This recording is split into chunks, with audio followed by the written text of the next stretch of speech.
بسم الله الرحمن الرحيم. شرح العقائد النسفية درس نمبر 11. اللهم صل على سيدنا محمد عبدك ورسولك وآله وصحبه وكمل أتباعه وبارك وسلم عليه. تاسي تماویلو پرونجی و ملګری و مولانا صاحب دا مونږ چې کوم ځکه شرقایت کې روان یو د دې متعلق یو پوښتنه کړې و او هغه پوښتنه علمي غوندې معلومیږي بیا د هغې جواب هغه هم کول غواړي دې ځکه زه د هغه پوښتنې او بیا د هغې د جواب وړاندې کول ستاسو مخې ته ښودل ضروري ګڼم. نو په هغه اساس اول هغه پوښتنه ووري بیا انشاءالله خبرې کوو. السلام علیکم ورحمت الله وبرکاتہ. باچا سے مبارک خیر جوړه طبیعت خیر سیب امین الرحمن خبرې کوم زاخیلونه تسلیم استاد مدرسې نه سیب یو تپوس مې کولو د شرح العقائد کې دوی د فقه اصول فقه تعریفونه کړي نو وی هغه حکم عملی چې هغه ثابت شي د ادله تفصیلیه او هغې ته فقه ویلی کېږي او چې ادله اجمالیه نه ثابت شي هغې ته اصول فقه ویلی کېږي. بیا صاحب دوی د دلیل تفصیلي او دلیل اجمالي تعریف کړی چې دلیل تفصیلي هغه دلیل ته وایي چې هغه تر یو مقدمې معینې پورې خاص وي لکه اقیموا الصلاة آتوا الزکات دلته دا خطا شوی دی. او دلیل اجمالي چې یو مقدمې معینې پورې خاص نه وي لکه الامر للوجوب نو صاحب هر هغه چې دلیل مقدمې معینې پورې خاص شي هغې ته به مونږ فقه وایو. اوس فقه کې یا دا فقه ثابت وي د قرآن نه یا حدیث نه یا اجماع د امت نه یا قیاس شرعي نه نو صاحب چې قرآن نه ثابت شي خو به صحیح ده تر یو مقدمې معینې پورې خاص وي یا حدیث نه ثابت شي خو اجماع د امت نه چې ثابت شي هغه څنګه تر یو مقدمې معینې پورې خاص او یا هغه مسله چې هغه ثابت شي په قیاس سره نو قیاس کې خو چې کوم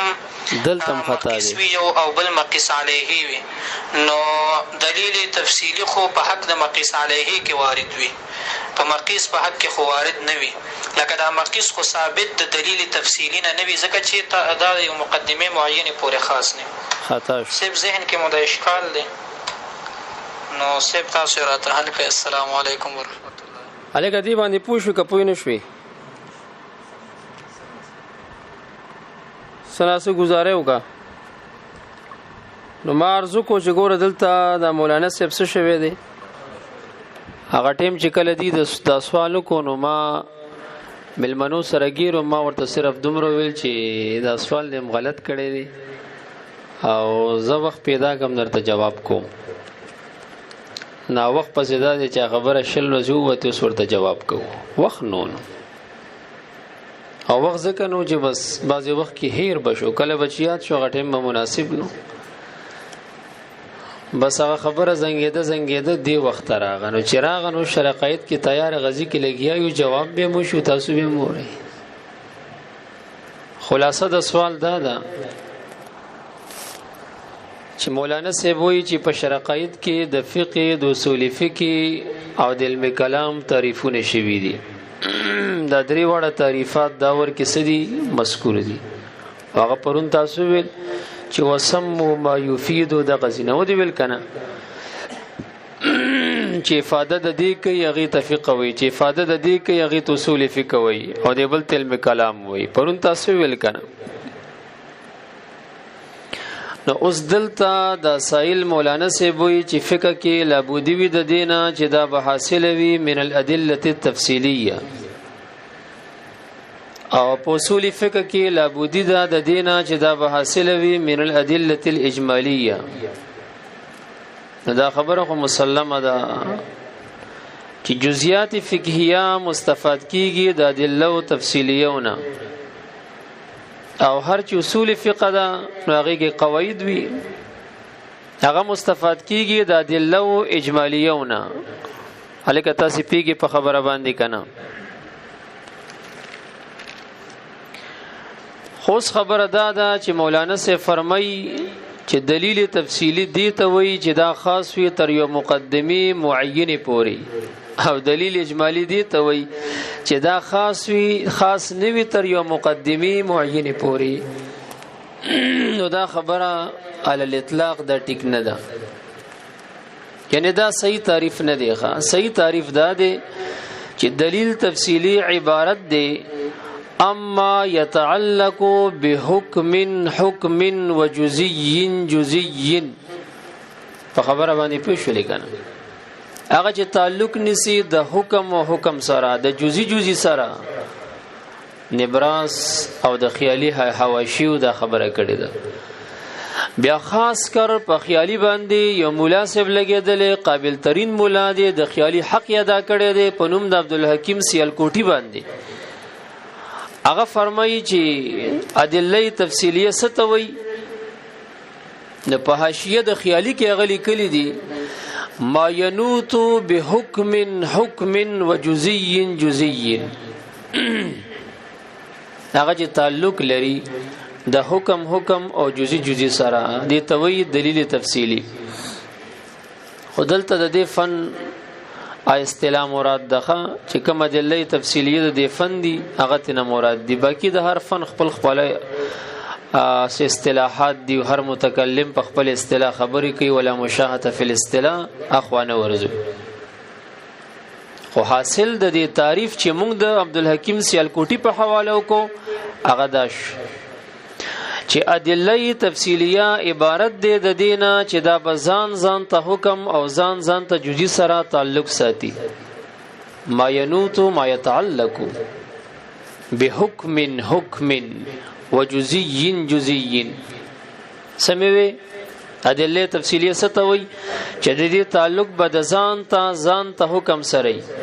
دا سی بنی چې ګینه دا ټول احکام مثبت من قاعده واحده دینا، دا ځان ته حکم ځان ته جزئی سره وایا تعلق ساتي. اگر چې بیا بازي د دینه تعبیر مقدمه معین سره کړي دي، خود مقدمه معینین به دغه مرادی کم چې عبدالحکیم سیالکوټي کم تعریف کړي دي چې ما ينوت بحكم حكم وجزئي جزئي. او هر چې دلیل اجمالیه دي نو هغه عبارت دی د دینه ما فيه بیان القواعد، چې هغه کې بیان د قواعد کیږي. عبدالحکیم سیالکوټي سوی چې دلیل تفصیلی ستوي ما ينوت بحكم حكم وجزئي جزئي. نو اجمالی څه شو؟ غیر منوت بحكم حكم وجزئي جزئي، یعنی ادله اجمالیه دي ته وای چې دا به بیان د قواعد کلیو کوي او د یو حکم او د یو جزئی بیان نه کوي. دغه درته وای. اوس به تزادي مثال پیش کوم. مثال اول چې د فقہ تعلق د چا سره دی؟ د ادله تفصیلیه سره دی. او داغه تعریف درته ما وکړو چې هغه تعلق لري د حکم سره او د جزئی سره. د یو قیدین نه ثابتېږي چې فرضي قاعده وته جوړه کی، بلکې ځان توای جزئی غواړي. داغه مثال لکه وجوب الصلاه راواله، د دې لپاره لابودی ده د یو جزئی نه، یا وجوب زکات راواله. نو حکم د وجوب زکات دې د پارم لابودی ده د یو جزئی نه. حکم د وجوب صيام راواله، هغه مقتضی د یو جزئی د وجود ده. حرمت د زنا راواله، هغه ځان ته جزئی غواړي. نو اوس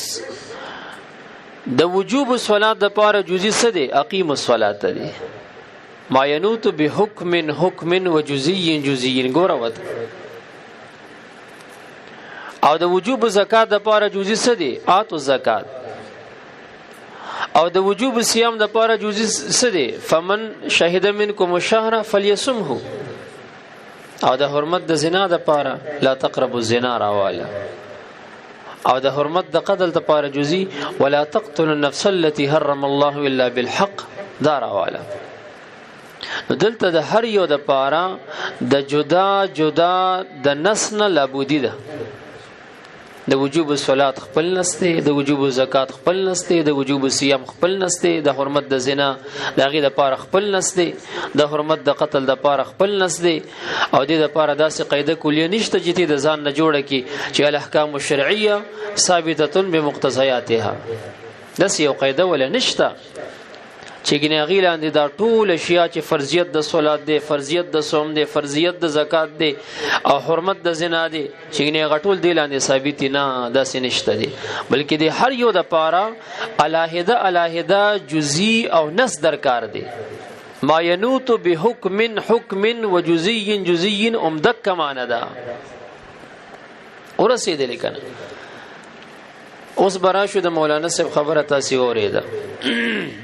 چې هغه وی چې اوس فقہ یا ثابتی د قران کریم نه یا د سنت نه یا د اجماع نه، نو چې ثابتی د کتاب الله نه یا خو سیده وی تر یو مقدمی معین پورې خاص شوا، او چې ثابتی من السنه وی دام سیده ځکه دام د یو مقدمی معین پورې خاص شوا. نبیاوی کومه مسله چې ثابت د اجماع یا د قیاس نه، نو هغه څنګه خاصه ګرځي تر یو مقدمی معین پوری. نو دلته مولانا صاحب دو درې ځای خطا شوی دی.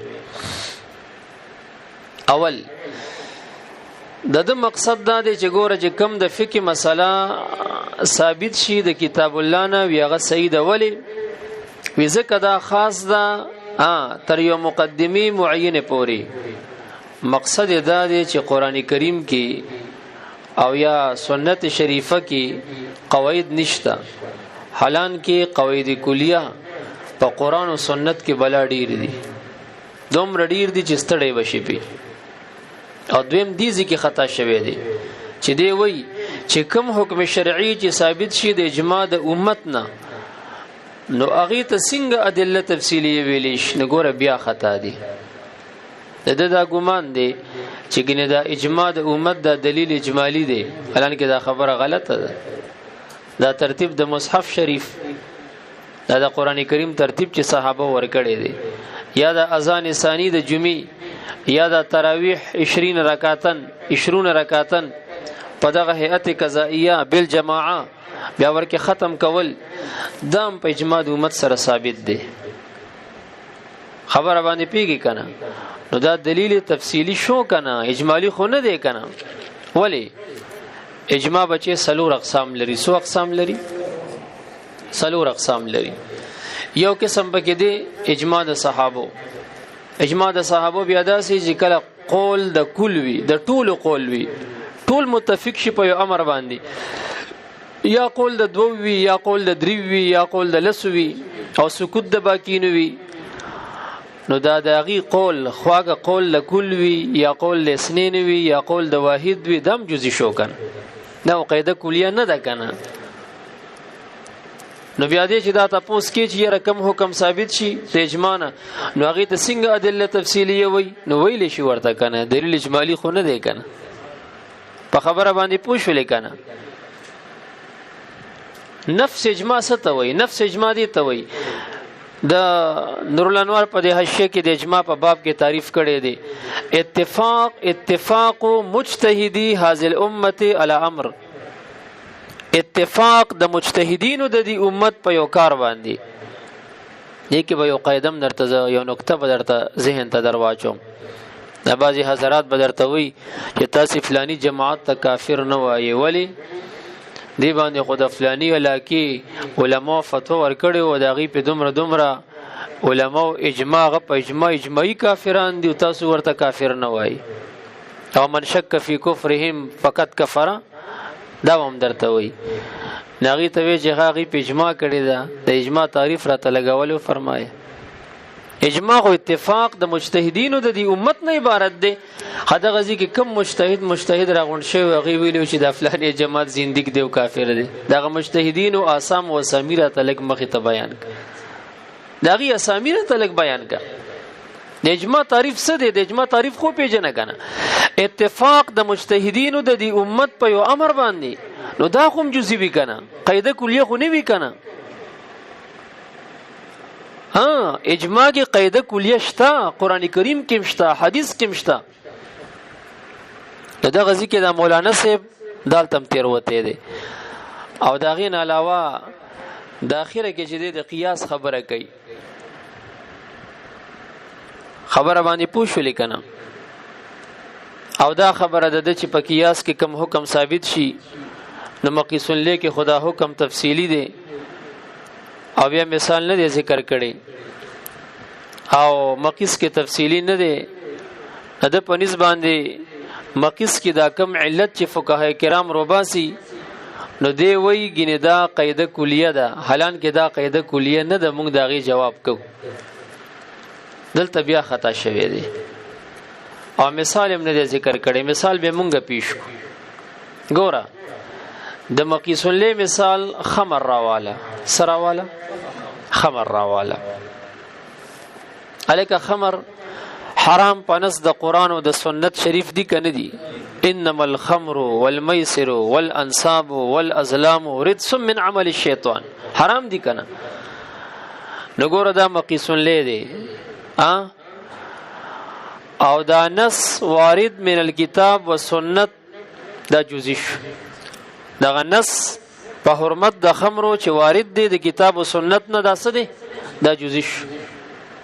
انما الخمر والميسر دا جزیش شو کنه اوس فقهای کرام را پاسی نور مسکرات نشه اور اشیاء کم چې مسکر وی نشه راولي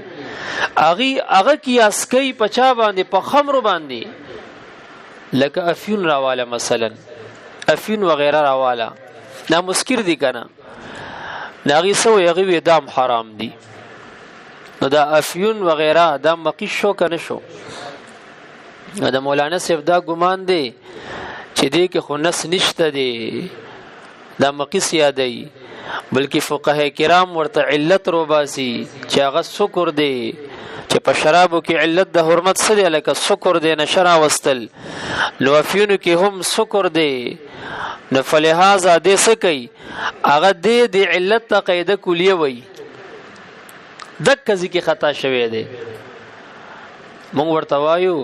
چې هر علت قاعده کلیه نوي بلکې هغه بعض علل دي چې هغه قاعده کلیه ګرځي دا علل چې راواله کنه نو علل بنفسها دا سړي د جزئیات دي ګورې ښا نو دلته خطا شوی دی ښا چې دې دا علل څه کوي دا ټول کلیات غني او والامر ليس كذلك حالان کې چې دلته حواشی د مولوی او توزی تلوی دی ټول د لیکلي دي چې دا مقیس یعنی مسکر چې حرام دی دا حرام ولې دی دا مسکر دا افیون یا نور نشاور اشیاء چې حرام دي په حاشیه توزی تلوی او خیالی دی ټول د لیکلي دي چې دا مسکر چې حرام دی نو دا حرام بذالک النسته انما الخمر والميسر په دې سره حرام دی خو یې دومره خبره ده چې دا نص په حق د خمرو کې صراحتن دی او په حق د مسکرات او اخرو کې صراحتن نه دی بلکې په طریقې د استنباط د مستنبط او د اجتهاد د مجتهد او د فقيه دی الکه پونه شولې هغه ورکلت تلاش کړي دی هغه شکر او عدل تم دی حکم لګولې دی نو حاصل دا دی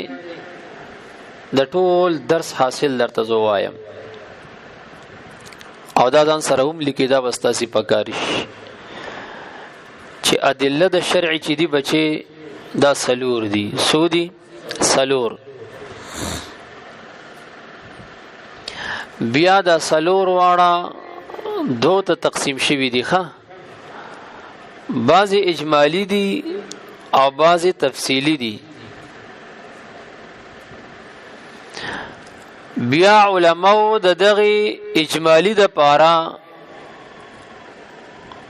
او اقسام ذکر کړی دي یعنی دین او قواعد کلیه را وستلی دي څه کړی دي د دین 7 قواعد کلیه فهم کړی دي اوله قاعده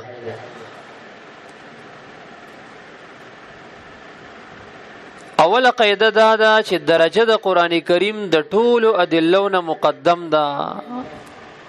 که سنت دی او کلالان دی نو دلیل دی درجه د قران کریم د دې ټولو ادلو نه صد مقدم ده اگر چې قرات شاذ راغلی وي د قران کریم خو چراوی سی قوی نو بیام حدیث به دی باندې کې نه دا د حدیث باندې ده ولو که قرات شاذی ځکه اوله قاعده څه ده چې اوله مرتبه او درجه د کتاب الله عز وجل د تب تقدیم ورکی علی جميع الادله ما عده ولو كان قراءه شاذه خو چې کله راوی سی قوی مثال به دل درکم زمونږ د احناف مذهب دا دی په کفاره د یمین کې چې سړی کله داروجی نیسی ناخو درې اشیاء ذکر کوي کنه یا تحریر د رقبی دی یا اطعام د 10 مساکین دی من اوسط ما تطعمون اهلیکم او یا دغه کسوه ده خو بیاوی فمن لم یجد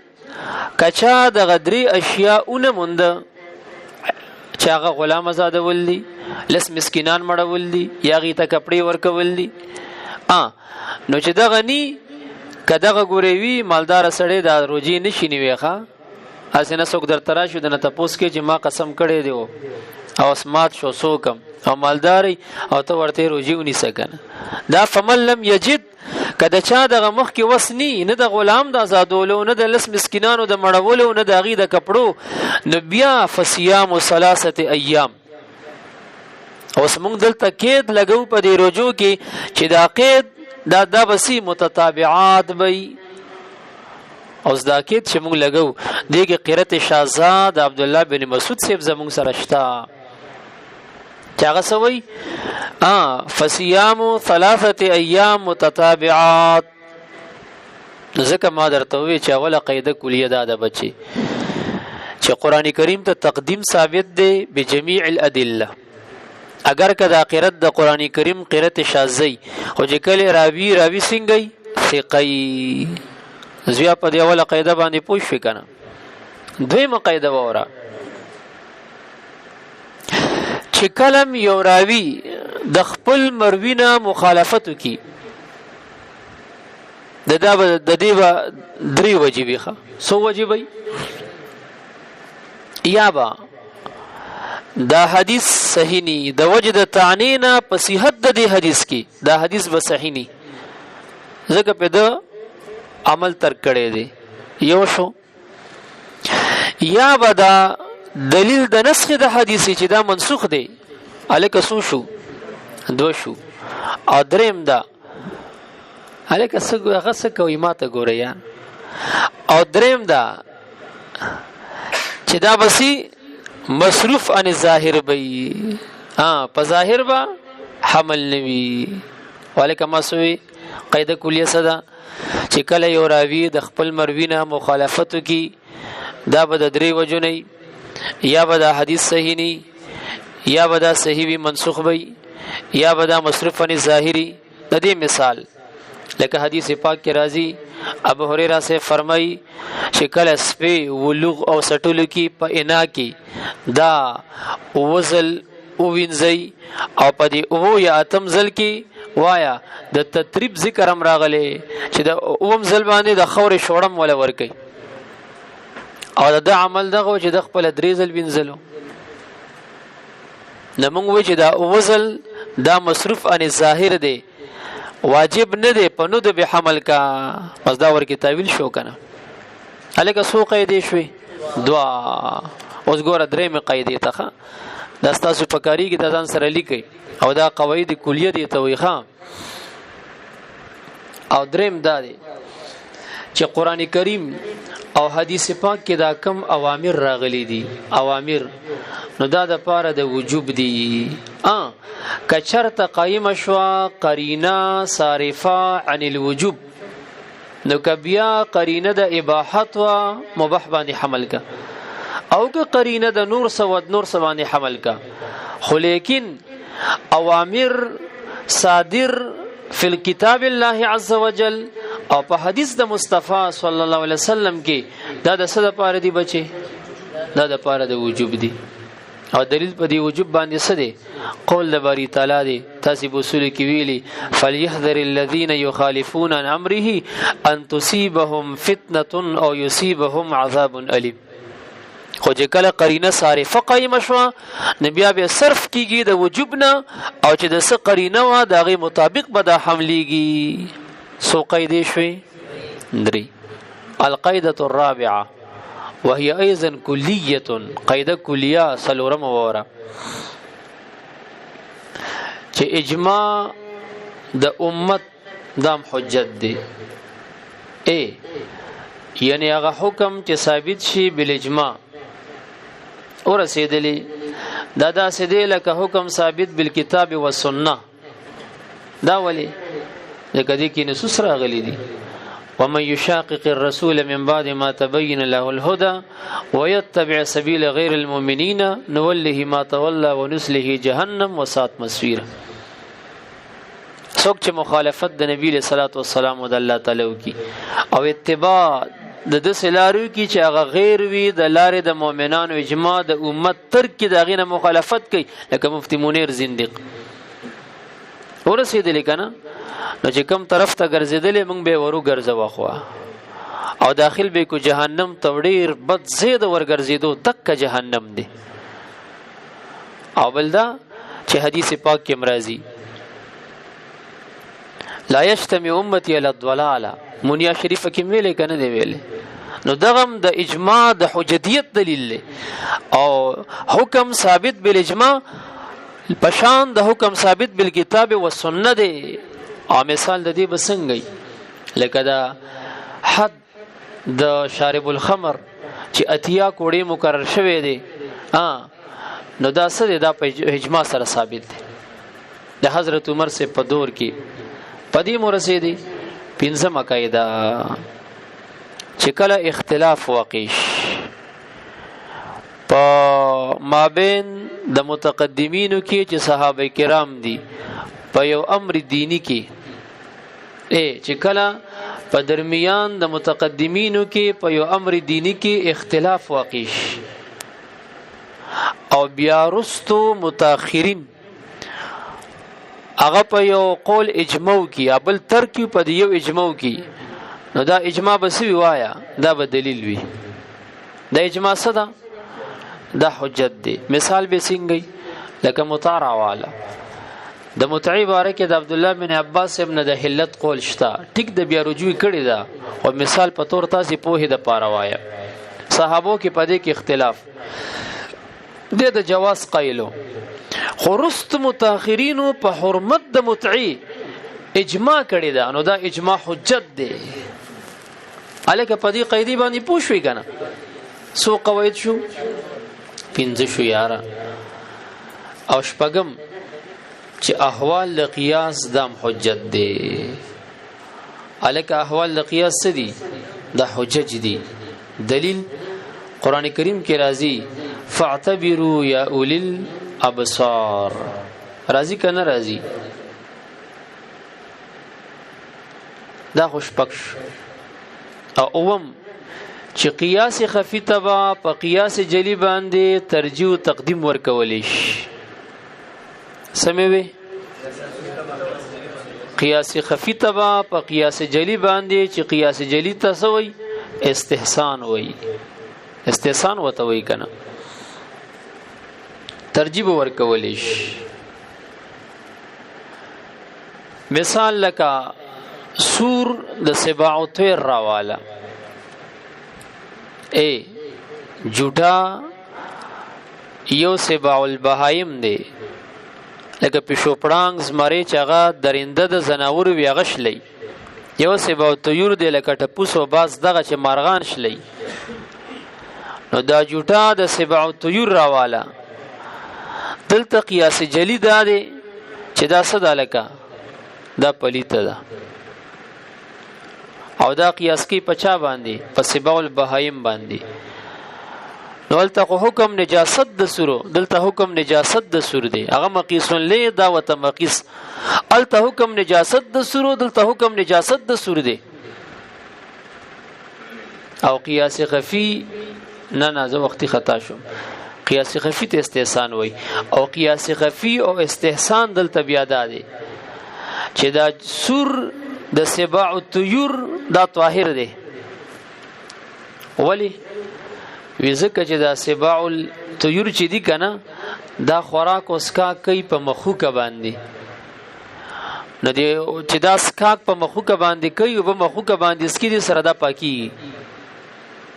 الکه په پونه شولې